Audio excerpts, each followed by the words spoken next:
Clear the house. I don't know what.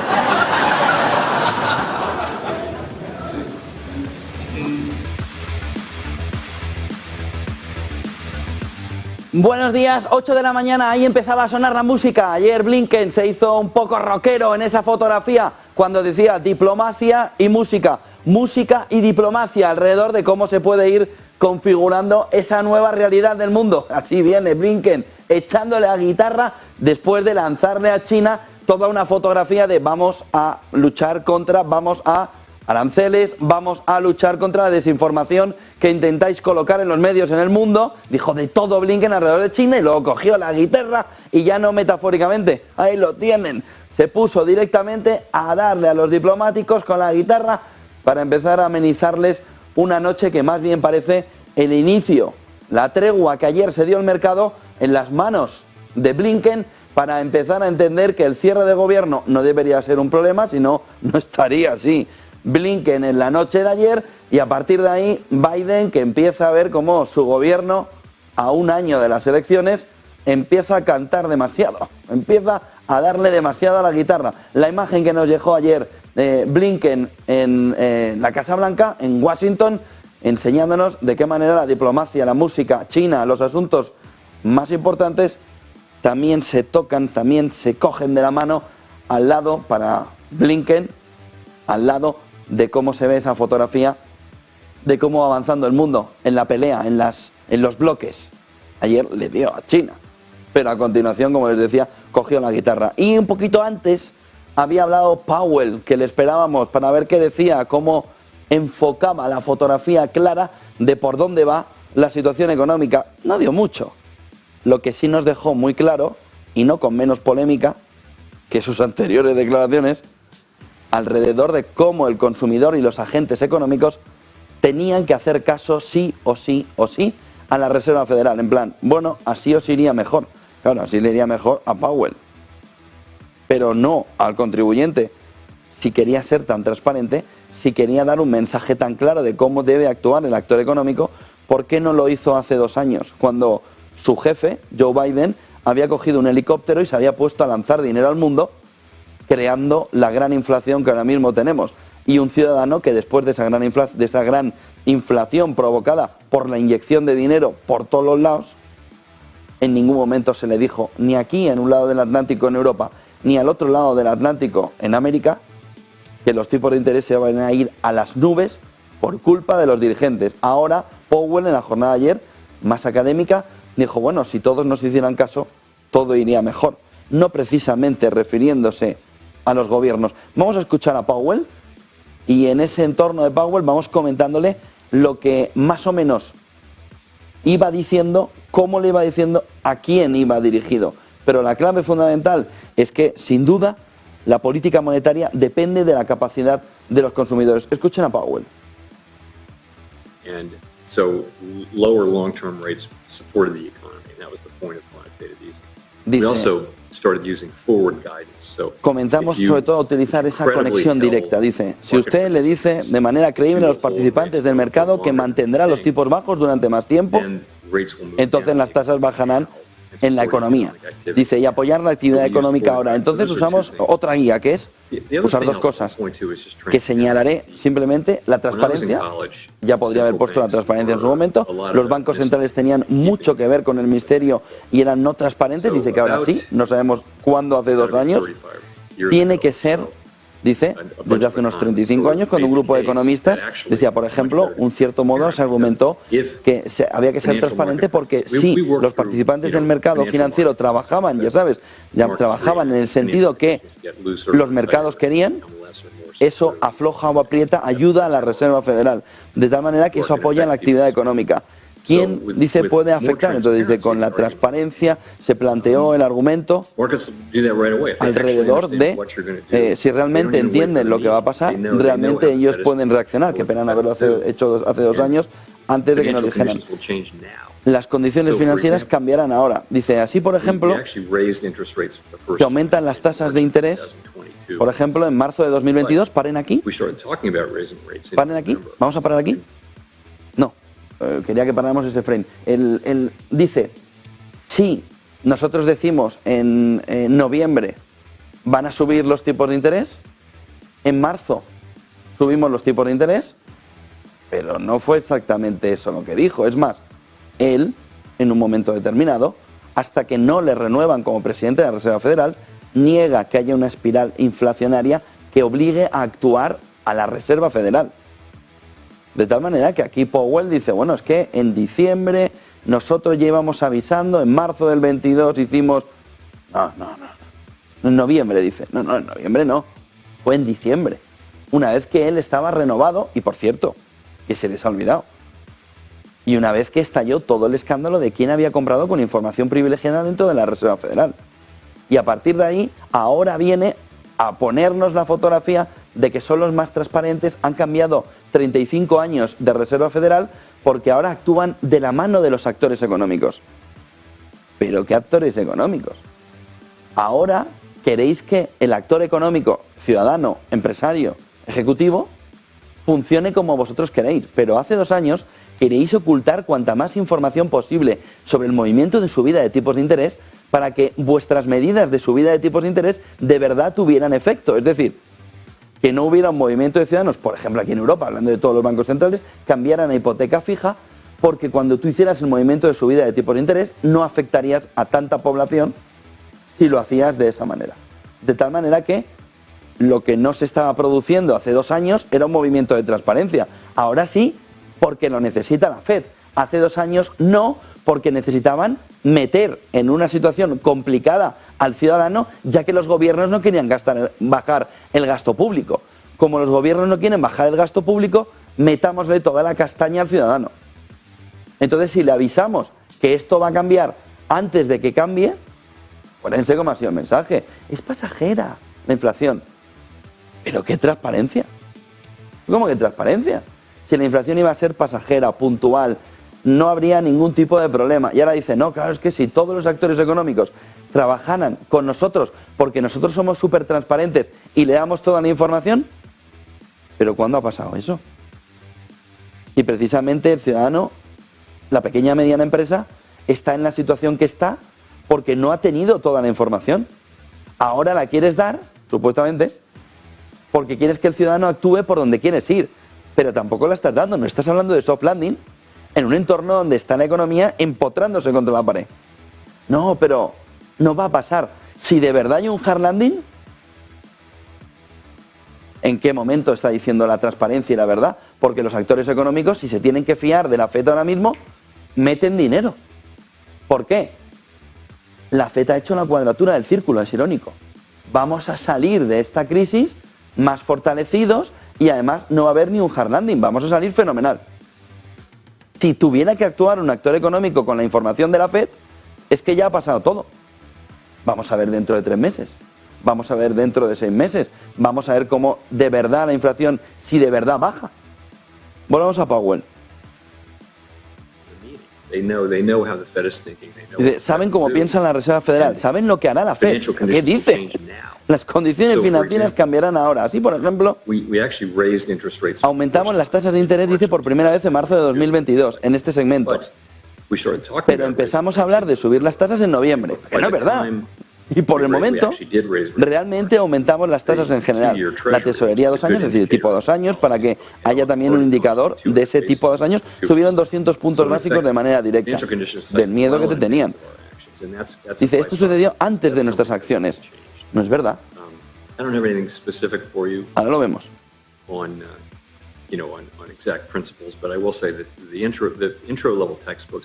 Bueno, y ahora hace la típica broma de, bueno, en los libros de textos no deberíamos nombrarlos. Y venga, he hecho una broma y nos reímos todos. Pero bueno, mira, no se dio en ningún momento esa información. No es verdad. No, es que subió 200 puntos básicos. Subió 200 puntos básicos porque veían la que ibas a liar, no porque tú lo dijeras, sino porque el mercado empezaba a intuir que la inflación se os había ido de las manos a tu colega, el Biden, y a ti. Que se os había pasado de la mano ir en el helicóptero tirando dinero. Recuerden, medida contra el COVID para potenciar a la empresa. Vamos a mandar un cheque a las familias a su casa. Pero que no lo tienen ni que devolver, que hagan lo que quieran con el cheque, que coman, que compren lo que quieran. Se les fue de las manos. Y a continuación, Paquete de infraestructuras, 1,3 billones. Hombre, es que piensan que no nos acordamos de las cosas. Que tú ahora quieres ser el wow, que entiendan los mensajes de la fe, pero si no te entienden ni tú. Pero si los banqueros centrales no se entienden ni ellos, ni Lagarde se entiende a sí misma, ni Bailey se entiende a sí mismo, ni Powell se entiende a sí mismo. Si precisamente lo que estamos mirando es qué parte de lo último que nos has dicho del soft landing es verdad. ¿Qué parte de no va a haber recesión? Que es como aquello de, si la inflación es puntual, es que es el mismo que nos dijo a la cara, junto con Lagarde, que la inflación era puntual. Uy, para ser puntual. Madre mía, para ser puntual. Mira los alemanes, siendo puntual, ayer bajaron y están ahora, 2 años después, con el nivel inflacionario de antes de la guerra. Es decir, esto venía de largo. Entonces, en esta fotografía, ¿cómo puede venir ayer a decirle, aunque sea en un acto académico y con sus bromitas, jijijiji? Bueno, jijijiji, al hipotecado que está al 7,80 ayer. Menuda broma, el 7,80. Entonces, ¿cómo se puede ir viendo esta fotografía? Precisamente intentando no fiarse de los mensajes de la Fed. No, es que si nos hicieran caso, si os hiciéramos caso, si todos los actores económicos le hicieran caso a Powell, ¿dónde estaríamos? ¿En qué situación estaríamos ahora mismo? ¿En qué cambia esta fotografía? Sobre todo, ¿qué va a cambiar si los mensajes de Powell han sido el principal problema?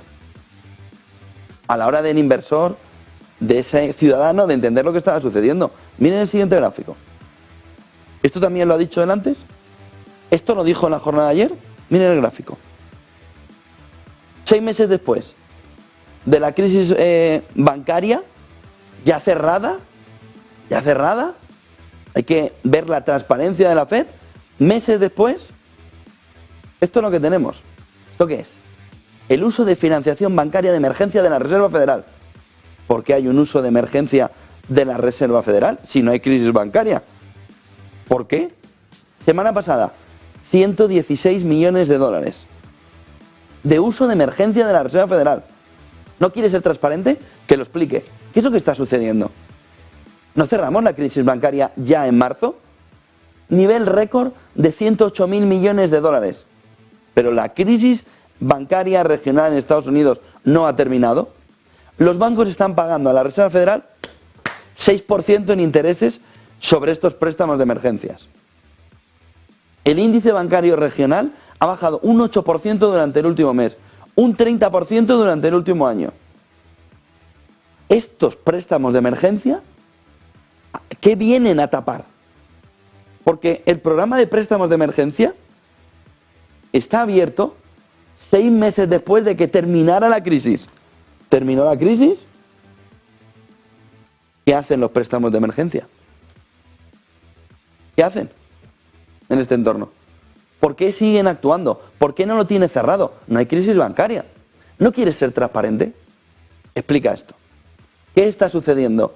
¿Qué están ocultando los préstamos de emergencia de la Reserva Federal al 6% a bancos que no tienen más opción que pedirse a la Reserva Federal y pedir un 6% y pagar un 6%? ¿Qué está sucediendo? ¿Qué están ocultando estos pagos? ¿No quieres ser transparente? Pues ala, empieza a contestar.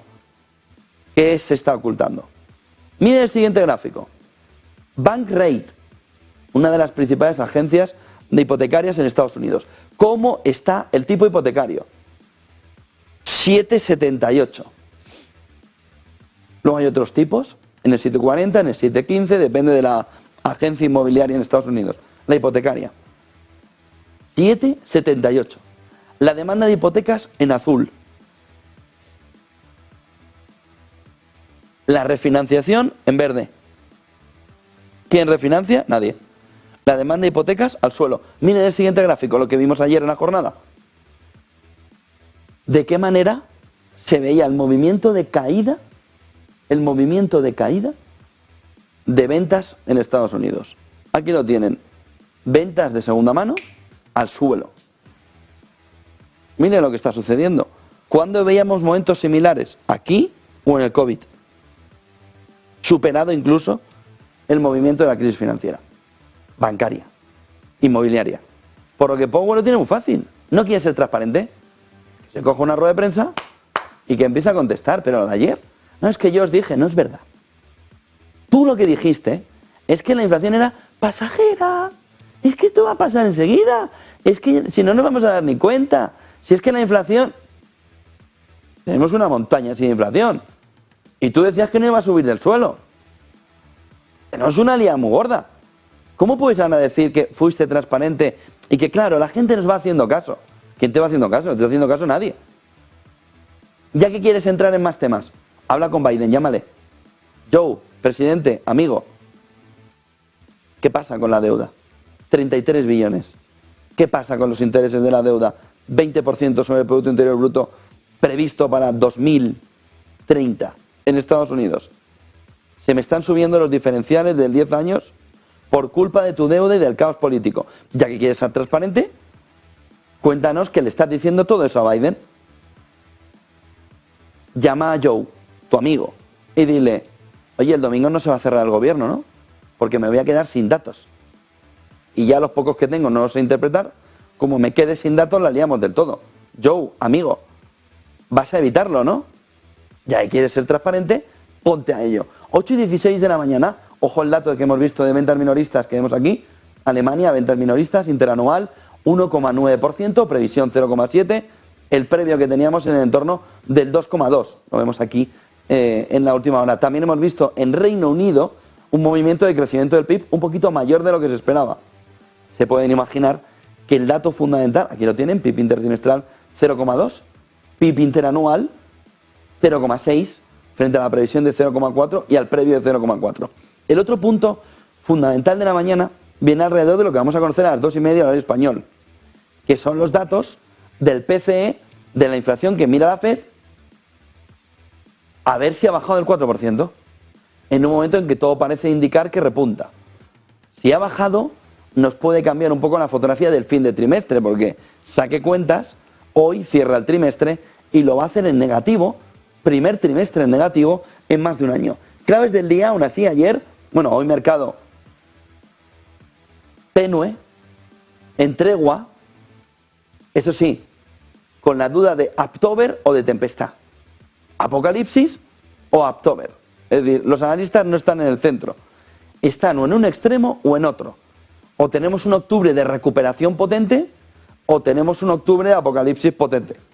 Bueno, sí que se le puede poner el adjetivo potente a apocalipsis. A partir de ahí, la clave es intentar entender cómo cierra el trimestre.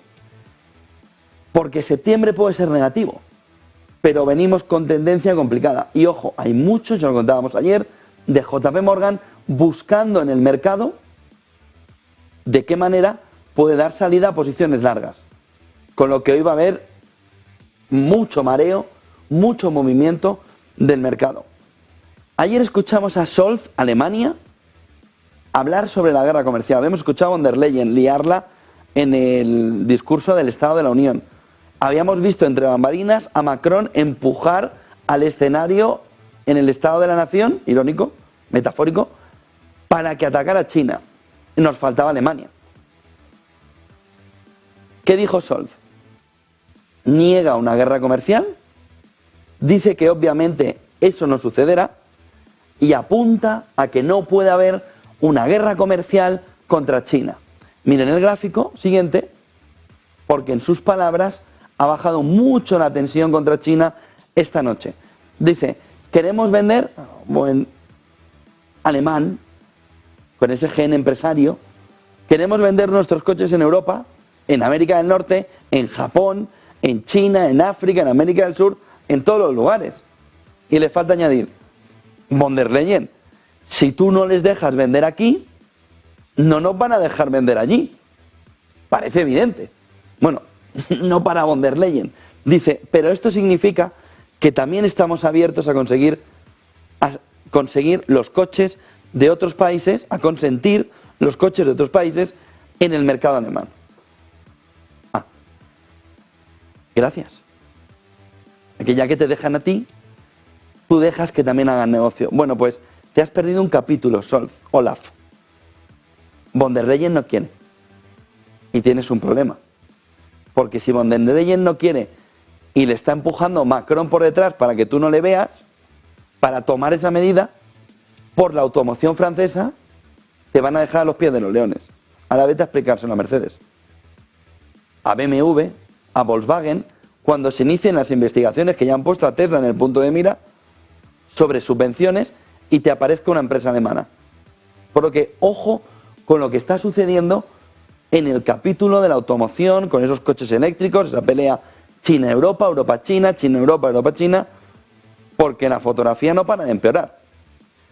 Volviendo a claves, vemos ahora la fotografía también de la deuda emerger un poquito, no demasiado. Es verdad que ha sido por donde el mercado ya esperaba que emergieran los problemas, es decir, alrededor de Meloni, alrededor de Italia. ¿Qué es lo que se empieza a ver? Que el mercado de bonos europeo ya se empieza a ver afectado por los planes de Italia para aumentar los préstamos. Es decir, empieza a verse como el déficit no se va a cumplir, necesita más dinero para cubrir el déficit y encima tienes a Alemania que ha dejado de emitir porque se le está yendo arriba el diferencial y a España que sigue ahí un poco tapadita al lado de Meloni, esperando que Meloni haga para ver cómo puede también ponerse a emitir y a gastar, que es en el fondo lo que quieren. En esa fotografía, el mercado de bonos ahora sí que empieza a generar tensión. ¿Qué está salvando los diferenciales? Alemania. Porque como Alemania tiene una necesidad de financiar más alta que lo normal para Alemania, se estrecha ese diferencial, por ejemplo, con el bono italiano. De tal manera que no hay un diferencial muy grande, pero sí hay tensión en el mercado de bonos europeos, sobre todo por lo que está sucediendo en el entorno, en la fotografía clara, con Italia. Tasas hipotecarias de Estados Unidos alcanzando el nivel más alto desde el año 2000, lo hemos visto antes, 7,80, va camino del 8%. Si la FED empujara un poco más, podría ir todavía más arriba, pero además va muy influenciado por la deuda. Es decir, cuidado porque las tasas hipotecarias están empezando a hacer como el bono a 10 años, empezando a mirar que si hay un nivel de rentabilidad por un bono muy bonito, aquí una joyita, por el 30 años hipotecario, que no se sabe si lo vas a tener que titulizar, veremos a ver qué pasa. ¿Qué es lo que está sucediendo? Presión alcista en ese tipo hipotecario, porque prestar a 30 años a Pepe o Pepa que han venido a pedirme, al lado de una inversión segura del 5%, cuidado con el hipotecario en Estados Unidos, ¿eh? El 8% decíamos, está cerca de él, bueno, tan cerca como está ya en el 7,80, según Banrate. Y luego hemos visto en la última jornada también cómo ha quedado un poco ahí escondido, apartado, cuando decía que el ex jefe del Bundesbank, Axel Weber, alertaba, ex VS, de que es poco probable que la FED y el Banco Central Europeo eviten una recesión. Un versito suelto, que nos ha salido en la fotografía diciendo cuidado, cuidado, cuidado. Y eso de que no vamos a evitar la recesión no está tan claro. Y lo que dice Axel Weber es poco probable que ni el Banco Central Europeo, que hay bastante consenso en que no lo va a conseguir, ni la FED, que tampoco conseguiría evitar la recesión según el ex jefe del Bundesbank. Por eso tenemos una fotografía ahí como de pausa, de tregua. Pero de tregua a la espera de ¿qué? ¿De un acuerdo de paz entre inversor y FED? ¿O de un apocalipsis a la hora de ver el inversor que quien dice que es transparente, de transparente no tiene nada? Mercado planito, planito, planito, dólar reduciendo un poco, bueno, tomándose una tregua también, euro recogiendo un poquito de aliento, en una fotografía clara en la que hoy, a las 2:30, cuando conozcamos el PCE, sí que se van a abrir ya todas las posiciones, muy claras alrededor de cómo puede ir el medio plazo para la economía estadounidense. Entrando en guerra de Ucrania, el día nos deja la fotografía de Kazajstán pidiéndole tanto a Ucrania como a Rusia, a Kiev y a Moscú, que negocien para alcanzar un resultado aceptable para ambos. Lo dijo delante Scholz, lo dijo en una visita a Alemania, en la que comentaba aquí hay un plan, varios planes, pues elijamos. Pero sentemos a negociar. Alemania no llegó a meterse en el barullo de opinar si hay que empezar o no, modelo Borrell. Pero lo que dice Kazajstán es, llega el momento de que aunque nos están diciendo que quieren negociar y no negocian, negocien. Llega el momento importante de montar esa mesa de negociación. El otro punto importante del día viene aquí, en el boquete que se le está haciendo a Europa con Hungría, a la hora de decir Hungría y también Polonia, basta. El dinero tiene que venir aquí de fondos de reestructuración. No porque la justicia, determinadas ideologías, determinado control. Ojo porque Hungría le ha metido ya un veto, un jaque o un órdago a Europa, a von der Leyen de manera directa. Si el apoyo financiero a Ucrania quieren que siga saliendo de Bruselas y necesitan el veto, entonces tienen que desbloquear los fondos. Si no, no hay nada que hacer. Von der Leyen hace un año intentó mover la opción de cambiar el veto en Europa. ¿Para qué? Como todo dirigente quiere hacer lo que le dé la gana sin que nadie le diga nada. Y eso en un entorno controlado o semicontrolado, lo normal es que no se permita. Usted es la presidenta, pero tiene límites. Y un límite es el veto. Oiga, sobre todo porque todos han entrado libremente en Europa. ¿No? Pues me das el veto. Poder de veto y si no haberme cogido. Si no haberme seleccionado. Si no haberme dicho que no estaban las condiciones para... No, es que han cambiado durante ya. Que te lo crees. ¿Qué es lo que lleva ahora a esto y a esto? El mundo se ha dado cuenta de que hay un punto que no controla. Bueno, el mundo decimos Occidente. Estados Unidos, Europa. ¿Y qué es lo que quiere? Cambiar las reglas del juego. Porque las reglas del juego son muy bonitas cuando todo el mundo te dice, por supuesto, hacemos lo que tú digas, tú mandas, lo que tú digas, vamos contigo, hacemos lo que tú quieras, vamos contigo, tú mandas. Pero cuando de repente aparece Pepito Grillo o tienes ahora mismo una segunda guerra fría perfectamente planteada en el mundo, los organismos internacionales en los que decías, es el momento de mayor democracia de la historia, saltan por los aires. ¿Y qué es lo que dice el presidente de la Asamblea General de la ONU? ¿Cómo vas a reformar el veto del Consejo de Seguridad? Que es lo que pidió Ucrania, Estados Unidos y un poco todo Occidente. ¿Por qué? Oiga, aquí estamos sentados unos cuantos y esos dos nos lo vetan todo. Y tú también lo vetas. Porque cuando hay una resolución del Consejo de Seguridad en la que están en contra de una intervención militar tuya en el extranjero, Estados Unidos, tú aplicas tu derecho a veto. ¿Por qué era bueno el derecho al veto hace 10 años y no ahora? Rusia dice, que no te gusta la guerra de Ucrania, vale, y a mí no me gustan otras cosas tuyas. Pero en diplomacia hemos pactado el derecho al veto y si no, cogemos Naciones Unidas, salimos todos, cerramos la puerta, cogemos la llave, lo cerramos y la tiramos al río. Pero si ponemos derecho a veto, como en Hungría, derecho a veto, ¿qué es lo que está pasando ahora mismo con von der Leyen? Que está temblando. Porque Hungría le ha dicho, basta, se acabó. Claro que tenemos posiciones distintas. ¿Desde cuándo se dijo que Europa era totalmente igual del este al oeste? No, son gobiernos distintos. Ah, que tú no te caigo bien. Bueno, si te dice Orbán todo lo que no les cae bien, igual te asustas. Entonces, la fotografía del veto es clave cuando hay libertad. Oye, es que usted quiere vetar ahora ayuda a Ucrania porque Hungría, es que tú eres prorruso. Y dicen, ¿y el que no me da a mí los fondos qué es? ¿Le pones tú el adjetivo o se lo pongo yo? Claro, Hungría dice, ¿perdón? Es decir, dices que hay control, poder judicial, tal, en Hungría. ¿Y en España? ¿Qué hay en España de separación de poderes ahora mismo? No, mucho mejor que... ¿Perdón? ¿Perdón? ¿Un control político total del poder judicial, que separación de poderes, que están en la calle distinta.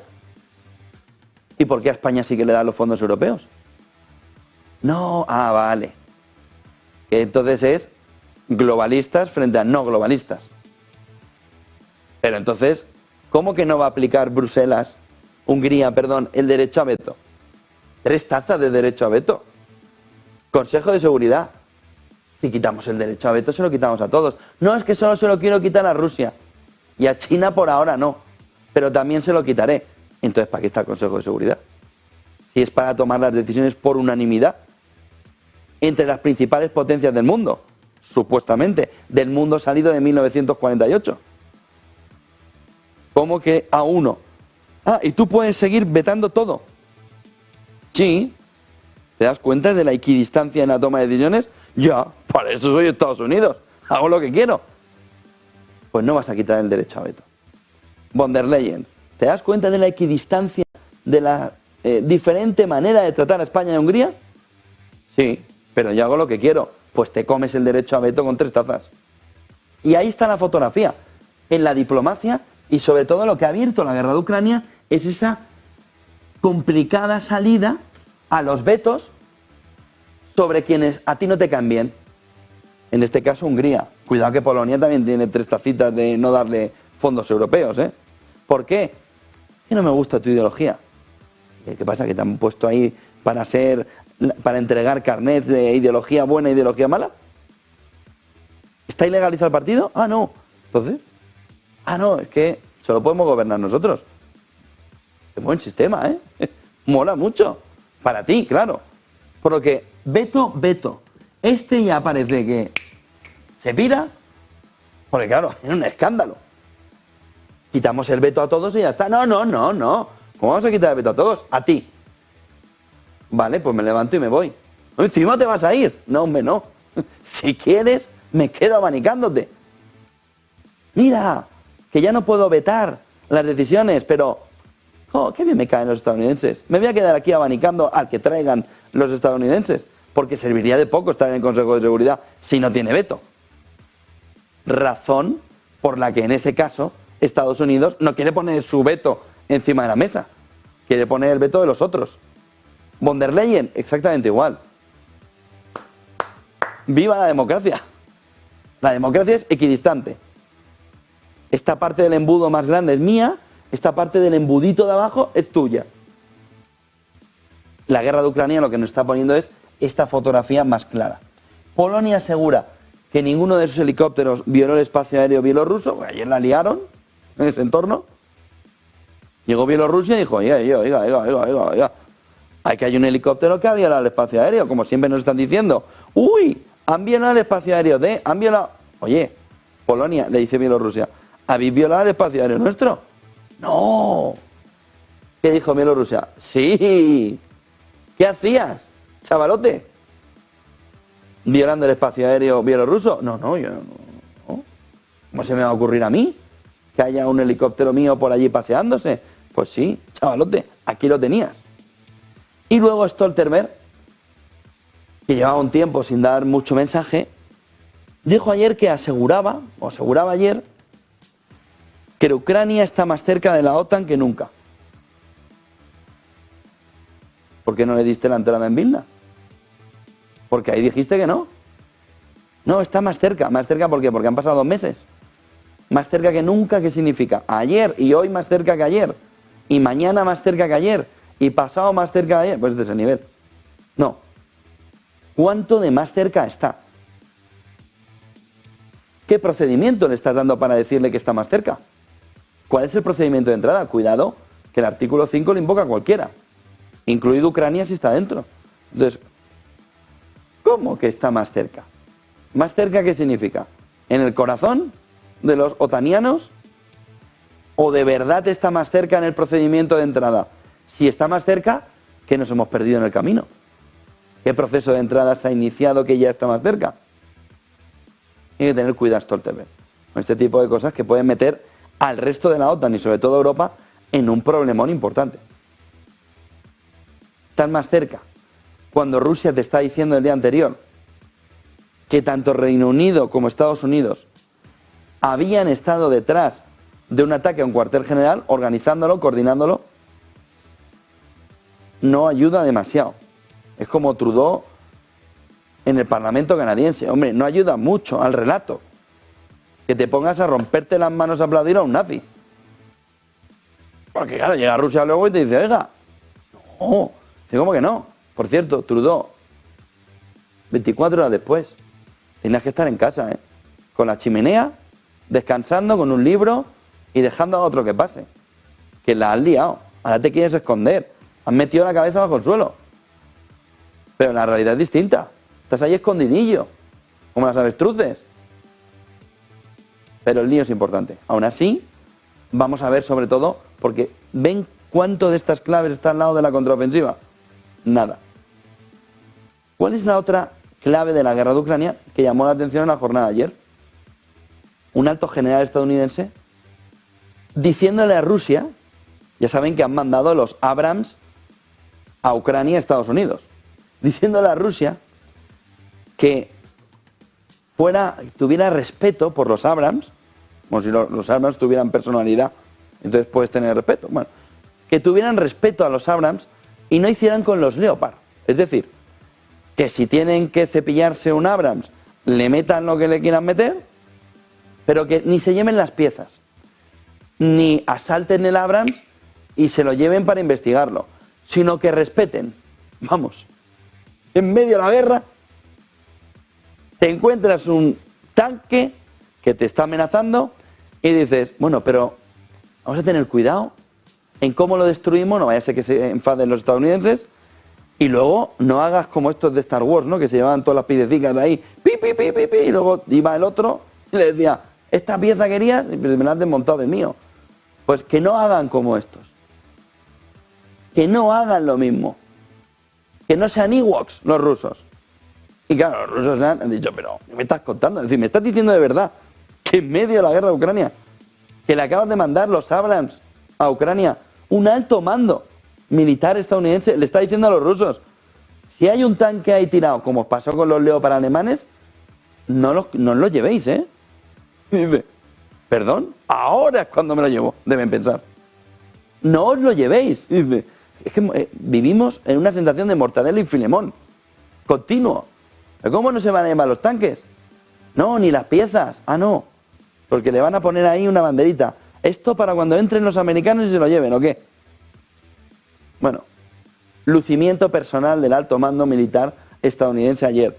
Si encontráis un Abrams, rusos, dejadlo ahí, ¿eh? No se os ocurra tocarlo. Y tampoco lo destrocéis del todo, que lo podamos reparar, le faltó decir. Que nos estáis costando demasiado. Pero no os lo llevéis. Es que le pidió que no se lo llevaran. A los rusos. Y debe haber un comité de comedia en el otro lado del bloque. En China, en Rusia, diciendo, venga, cuéntame hoy de Xi Jinping, por no hablar de Putin. Oye, ¿qué han dicho hoy los americanos o los occidentales para reírnos todos? En un plan club de la comedia, pero real.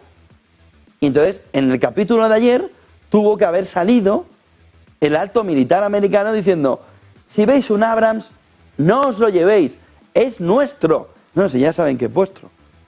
Si por eso están diciendo que estáis metidos en el lío. Pero es que le pidió a los estadounidenses, a los rusos, que no se llevaran el tanque. Y con los Leopard se llevaron el tanque. Pero ¿qué querías que hicieran? ¿Hicieron un monumento alrededor? ¿O lo pusieran ahí en una urna? Ya vendrán los alemanes a llevárselo. Vivimos en un mundo de Matrix. 8:39 de la mañana. En gráficos, ayer la clave fundamental, que hoy sigue teniendo repercusiones, cómo va la inflación hacia abajo. Esto sí es un recorte importante, sobre todo por efecto base. Y decimos lo de efecto base porque en breve la inflación va a repuntar. En España la estimación es 4,5, 5. Y nos van a decir que ha subido por el efecto base.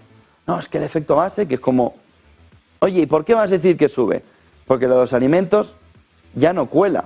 El efecto base es como la prima de riesgo en su momento. ¿Y qué es el efecto base? Bueno, no lo sé, pero tú di que es el efecto base. Es decir, la comparación con cómo subía la inflación el año anterior.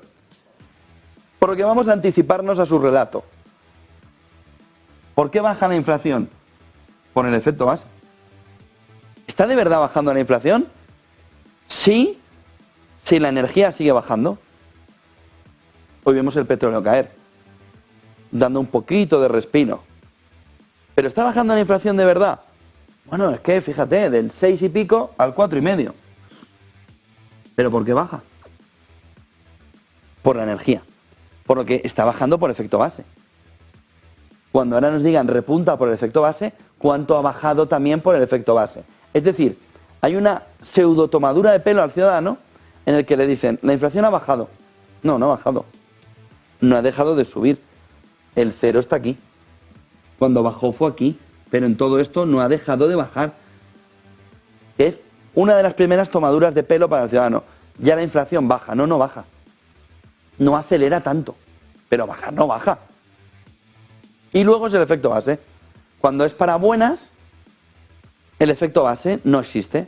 Es porque hemos bajado mucho la inflación. Cuando ahora reacelere de cara a diciembre, el efecto base nos está pesando mucho. Y así el ciudadano se queda tranquilo de que hay una cosa que es el efecto base, porque no es culpa de nuestros políticos, es culpa del efecto base. Todo es culpa de algo externo. Miren el siguiente gráfico, que nos marca también esta mañana de qué manera el euro, camino de ese 1,05 que tocó en la jornada de ayer, tiene sobre todo el pesimismo económico en Alemania, que lo hemos visto con el IFO, con GfK durante los últimos días, y el sentimiento general de aversión al riesgo de los mercados. Viendo Italia, viendo lo que está sucediendo en Europa. Estamos en el 1,5. ¿Pero dónde estábamos? Porque aquí la FED iba a pausar. El Banco Central Europeo estaba como unas castañuelas. Por fin la FED pausa, nosotros no, y el movimiento de subida aquí al 1,12 venía perfecto para reducir la inflación. ¿Qué ha sucedido desde entonces? Del 1,12 al 1,05. Miren la caída del euro, mirando sobre todo el pesimismo económico en Alemania. ¿Cuál es la clave fundamental? Esta caída.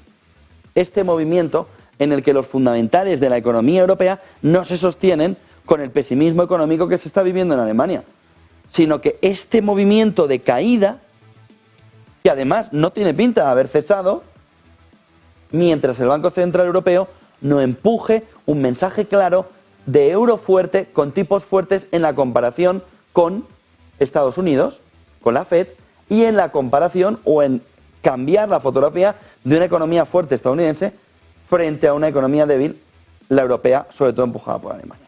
Miren el siguiente gráfico, que nos marca también esta mañana de qué manera el crecimiento ahí tienen en Alemania en una posición baja, en una posición de marcar hasta final de año. Fíjense que tiene una parte de respiro y ni tan siquiera ha crecido, pero el conjunto desde el final del año pasado, desde el último trimestre del 2022, es todo en negativo. Miren el siguiente gráfico, que nos marca también esta mañana de qué manera el porcentaje de deuda sobre Producto Interior Bruto en Estados Unidos está marcando que los costos de la deuda se van disparando de una manera que mucha parte de los inversores no entienden. Gráfico de Bloomberg, en el que refleja que en 2030 ese porcentaje se va en torno al 20%.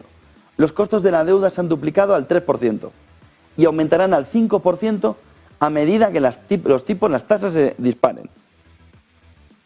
Y el problema fundamental ahora mismo es que el ciclo interminable de endeudamiento para gastar, que está elevando los tipos, que está elevando los diferenciales de los bonos, está llevando a que los gastos por intereses empiecen a representar la visibilidad hacia 2030 del 20% de los ingresos estadounidenses. Solo con los gastos por intereses. Solo con los gastos por intereses. ¿Y cuál es el problema fundamental que ve el inversor? No hay un plan a largo plazo por parte de la Reserva Federal. Miren el siguiente gráfico, que nos marca también de qué manera ayer conocimos esa revisión del Producto Interior Bruto, una décima hacia abajo, pero en este entorno, ¿qué es lo que sucedía dentro de ese dato de Producto Interior Bruto? Esto de aquí, este es el dato de cómo va la demanda interna en Estados Unidos. Hombre, muy fuerte no está.